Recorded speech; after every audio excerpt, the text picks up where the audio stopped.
Hello, everyone, and welcome to another Stress Less, Accomplish More call. My name is Stephanie Matos. I'm a mindset coach on the Brightly Thrive team, and this call is all about helping you understand mindset, the mindset around stress, the mindset around happiness, the mindset around success. All of these things are interconnected, and so when we understand one, all the other ones actually get a lot better as a result of it. So that's what we talk about on this call.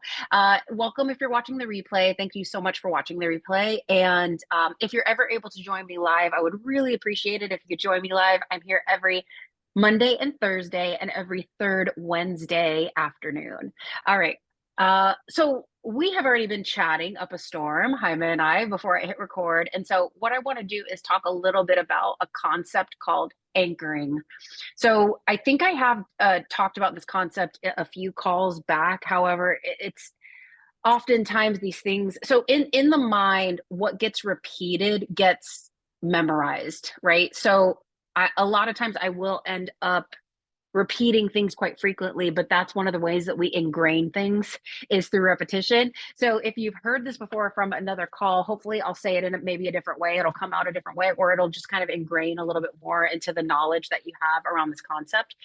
However, when things, so the idea of anchoring comes from a neurology phrase that these scientists came up with that says whatever fires together wires together. And so what that means is if I walk by a bush outside, or actually I have a little pond, like a lake thing outside, and I'm in Florida, if you didn't know that. And so in Florida, every single body of water has an alligator in it, big or small. Okay. And so let's say I walk by that pond and an alligator comes out and chomps at me. Guess what's going to happen? I'm going to be flooded with so many stress hormones and emotions of fear and all kinds of stuff. And what's going to wire and fire in my brain is that I might get afraid of water. Okay, I might be afraid of water. Or I live in Florida again, like I said. Let's say I go to the beach and a big shark comes next to me and I have to get rescued and get out. Guess what's going to happen? I might become afraid of water, right? There are some people who, if they have a traumatic experience in a car crash, something like that, they might get really afraid of driving, right? And so what this explanation is that if you have a very powerful emotion, good or bad, right? So those are some bad examples. Let's use a few good examples. So let's say I used to do ballroom dancing, and that was one of my favorite things that I used to do was learn how to ballroom dance. And every single time I hear a certain song, it reminds me of that time when I used to take lessons and it was such a happy time in my life and I loved all the friends that I had and all of that kind of stuff. So that's connected. That positive feeling of the ballroom dancing is connected to a certain song or audio, right? Let's say my grandmother used to always bake apple pies every time I came to visit. So every single time I smell the smell of cinnamon and apple pie, I think of my amazing grandmother, right? So you can see how this is another example of how either feelings or emotions or experiences or whatever can wire together. Okay. Does that make sense? I mean, I have to ask you, and you can just give me a thumbs up if you want. And if there's anything that doesn't make sense, you already know this, but you have permission to interrupt me, interject, talk anytime you want. Okay. So when things happen that are, now let's talk about the brain really quick. So the brain is primarily wired. So let me rewind. So we have 5 times more negativity receptors in our brain than positive ones. Okay. So another way to look at this is that when they do brain scans, like imaging of brain scans, basically, if I show pictures to somebody who's got electrodes on their head and it's like somebody getting stalked or chased or a horror movie or something bad is happening or somebody's got a really mean face on or whatever it is, the brain starts to light up like a Christmas tree, as they say, right? It's like very intense emotions happen. Now let's pretend you see pictures of like a baby or nice things or somebody getting a gift or a present. Like the brain still lights up and notices positive things. However, it really ingrains or lights up more around negative things. Okay. And so this is important for us to know, because oftentimes when something negative happens or something that we don't want to happen happens, that experience, that person, that individual, that whatever can get wired together. So the brain can say, it's not safe for you to do this because last time you did this, that bad thing happened. Does that make sense? So what can happen is that it can steer us away from doing this thing, the very thing that we really want to do. Okay. So if we really want to make friends, but we got made fun of as a kid or something, it's going to be very challenging for us to go, you know what, I'm going to go to that party, or I'm going to go to that event, or I'm going to put myself out there, or I'm going to go say hi to 3 people. Or if we had somebody be mean to us in the past, it could be very challenging to be like, you know what, I'm going to text them and see if they would like to hang out or if they'd like to spend time together or whatever. Right. And so what we want to understand is that some of the aversion that we have to certain things, because the truth is that, like, let's use the car example. There are some people that are absolutely petrified to drive. I had a client once that was afraid to drive and was afraid to fly, and all of her family lived in another country, so it was actually impossible for her to drive to go see her family. She would have to fly or take a boat or something like that in order for her to see her family.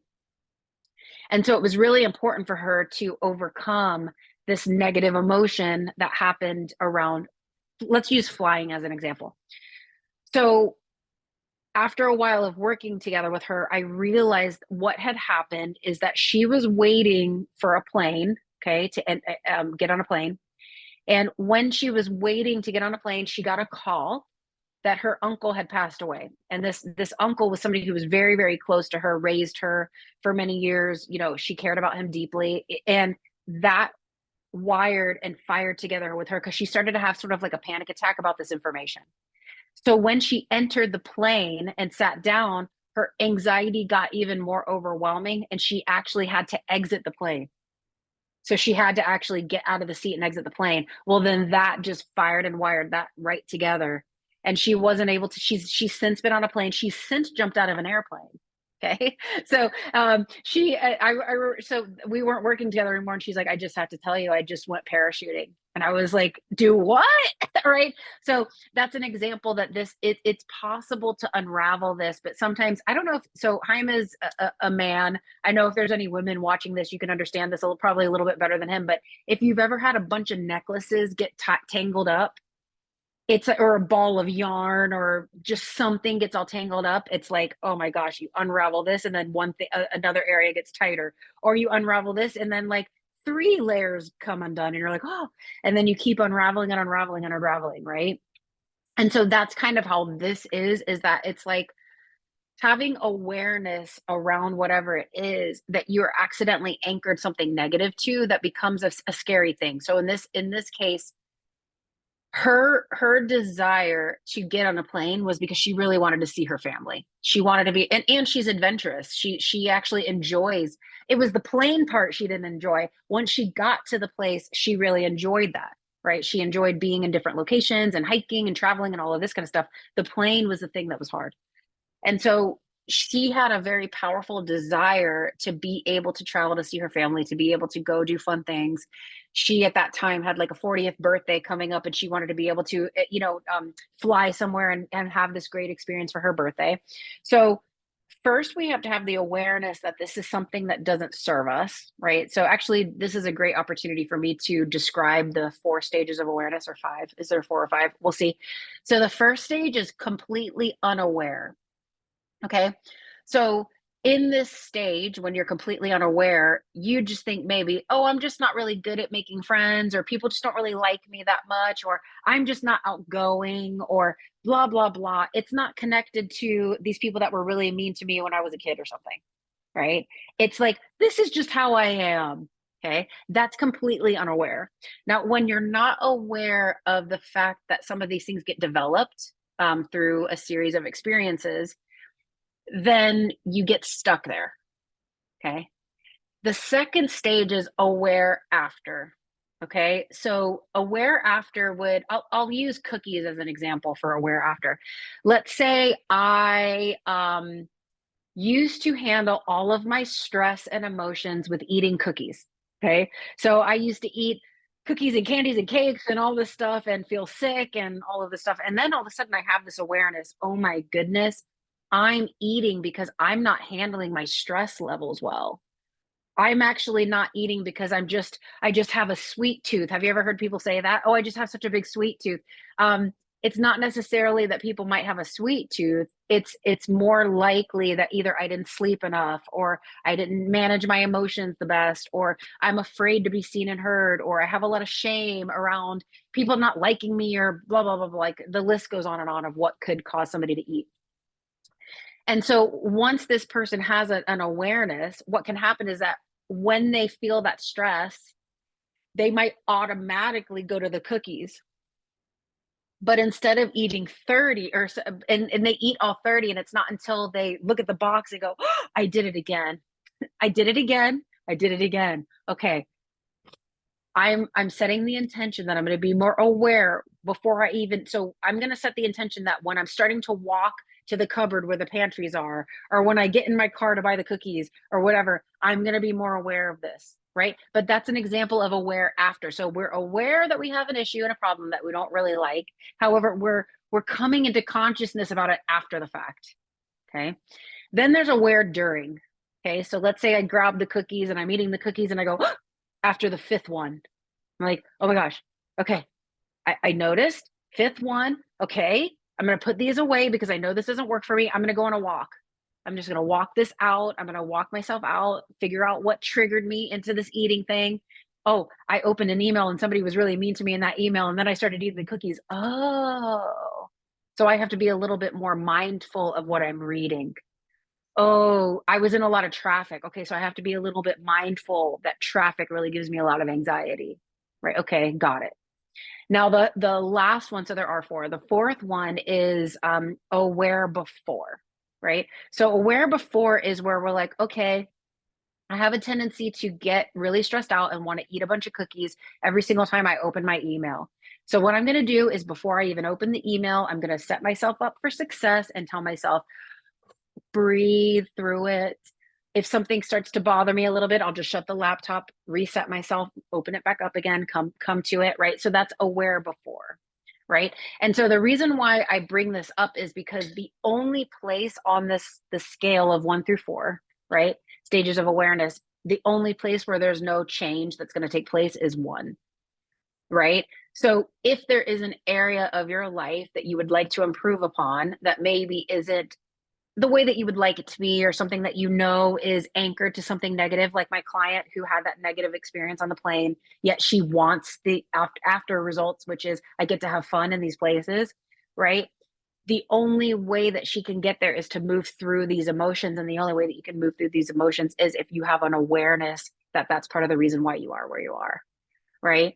So if you have any awareness, and we chatted a little bit before, so I think you know what I'm saying. So if you have any awareness around certain things in your life that maybe you would like to improve upon, and you kind of know where this is coming from, that is such a powerful place to be when it comes to change, and when it comes to being able to evolve into the next best version of you and put things behind you, make friends with these things, right? And so with a lot of things, right? That so I'll use my old client as an example with this having to be let off the plane and all of that kind of stuff. What happened is that she stored a lot of shame in her body around that. It was quite embarrassing. She lost money on the ticket. Her whole family went without her. She had to stay behind. They were all telling her, come on, come on, come on, come on, come on. And she was like, I can't, I can't, I can't. And she was feeling a lot of shame around that.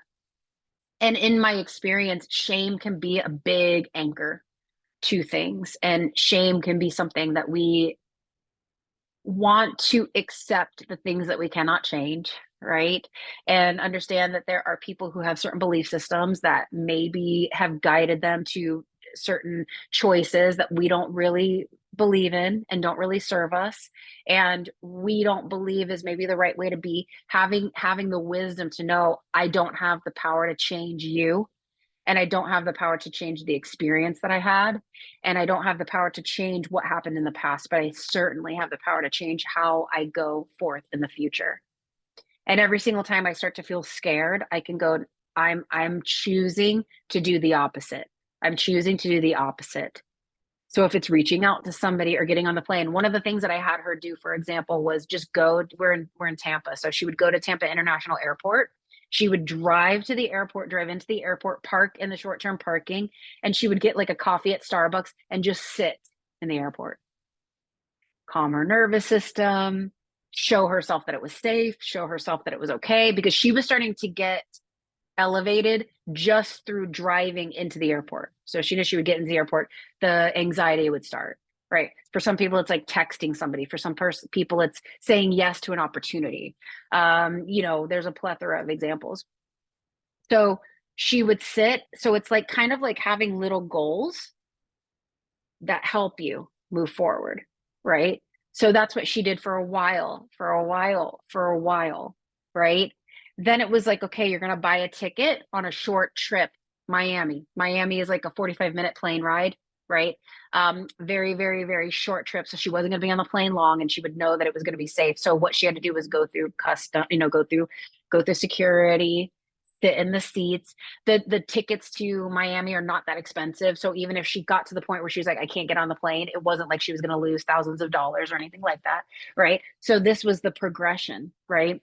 So in whatever it is that you would like to overcome, or some things that just aren't bringing you joy anymore, or certain things, it's kind of forgiving the version of you who maybe did some things that some people saw as unacceptable, right? So for her, it was like, what do you mean you're getting off this plane? What do you mean?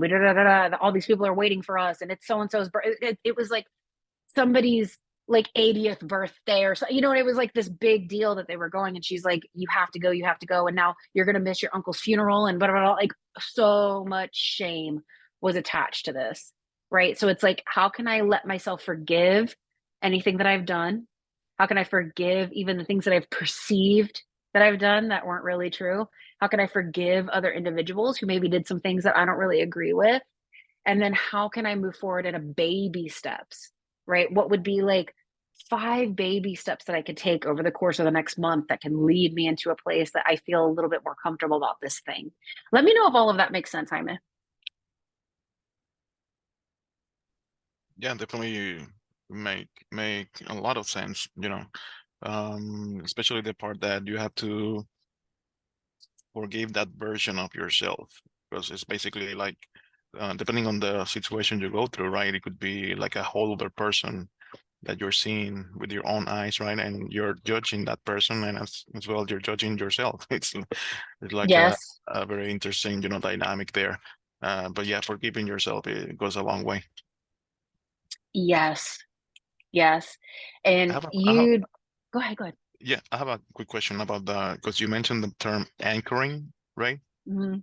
And I've heard that term used in a positive way, but I just want to make sure the context in which you're using the term in this conversation. Yeah. Okay, so thank you for asking for clarity on that. So anchoring can be positive or negative, right? So let's say I have a positive anchor to you. So I'm like, yay, Jaime's here, right? If somebody were really mean to me, like let's say somebody was like, I didn't like that. Why'd you say that? And I don't like this. And I'm going to complain to somebody about what you just said. Like, guess what? If I saw them on the call, I'd be like, uh oh. Uh oh, so and so's on, right? So that's an example of positive or negative anchoring. Same with a song. A song could have been played at something really sad, like a funeral or memorial event or something like that. And every time you hear it, it's like you just want to cry and you have sorrow in your heart, right? Or it could be a song plays and you're like, I remember when I was at the disco and I was having fun and it was that, right? So you can see how anchoring can happen both negative and positive. It depends on what it is. And anchoring is something that starts to become trigger response, trigger response, trigger response. And so I'll use an example of what I mean is if I have a shark chase me in the ocean, chances are I'm going to be afraid to go in the ocean. Okay. So what happens is that I have a trigger that's water and the response is I ain't getting in there, but it happens within milliseconds. Okay. So when I smell a smell that reminds me of a positive experience or positive person, I don't think like, what is that again? What is that smell? No, it just goes, ah, you smell and it goes positive, or you smell and it goes negative, or you hear the song and it goes positive. You hear the song and it goes negative. Right. And so if you look at it like this, where there's trigger response, this connection is the anchor, if that makes sense. And the anchor itself is actually neutral. It's just the connection of two things. And this is the thing that makes it positive or negative, the trigger or the thing that happened or the response, right? So let's say if I have really bad social anxiety, the trigger is going to be crowds. The response is that I run into my car to go home. Or the trigger is a party, and the response is I go hide in the bathroom or something like that, right? So what we want to see here is that you can see that my fingers, while they're connected in here, that's how sealed together they are still not together all the way. They're not concrete, right? So what happens is that every single time you make a motion in the opposite direction, so I'll use my friend or my client as the example. Trigger is planes, response, I can't fly, right? So what she does is she went to the airport and sat and had a little tea, calm the nervous system.